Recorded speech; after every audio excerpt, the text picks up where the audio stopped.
And so, making sure this doesn't go down in the wind, because Kansas, right? Kansas. You're getting ready for a tournament in 2 weeks, right? Or a week?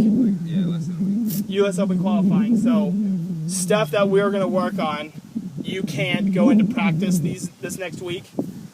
You got to go with what you got. Right. But you can still work on feel and work on tournament prep. Yeah. So when you're on the range, practice a different shot every time with a different club, like you would when you're on the golf course. And it's a little bit. I'm going to get it right back up. Yeah. Practice like you're going to play. You hit driver, you hit what you know. Of course you're going to play. You're playing Creekmore. Go through a whole practice hole by hole.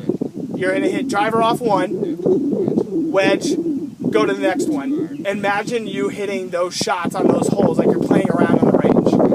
Trying to hit 70 shots. You're not going to hit a large bucket and go through 100. You're trying to hit 70 and go through there.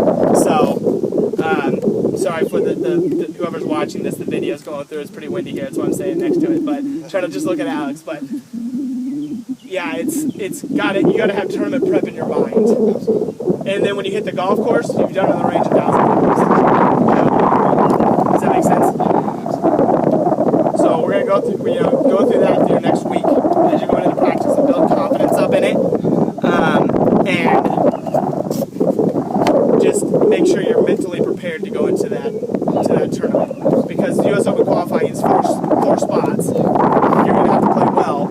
So exactly, and you gotta make sure you're going to control what you can control. Yeah, exactly. Not anyone else's. So here, as someone in the video can tell, wind is going to be a factor. Weather's going to be a factor, and that's out of your control. So you can't practice things that are out of your control. You can prepare, but you can't practice or play for it. So when you get to the course, you got to take all those factors into account before you go out and play. Absolutely. Does that make sense? Yeah. Okay. So build that confidence up through practice this session. When we get back, we'll start working on the minor swing changes that we're going through into your next one to get you grooved in it, drill it into that, because I think you'll swing a little bit freer. Yeah. So we'll start working on that. But for this week, that practice, make sure you're confident going into that tournament. You good?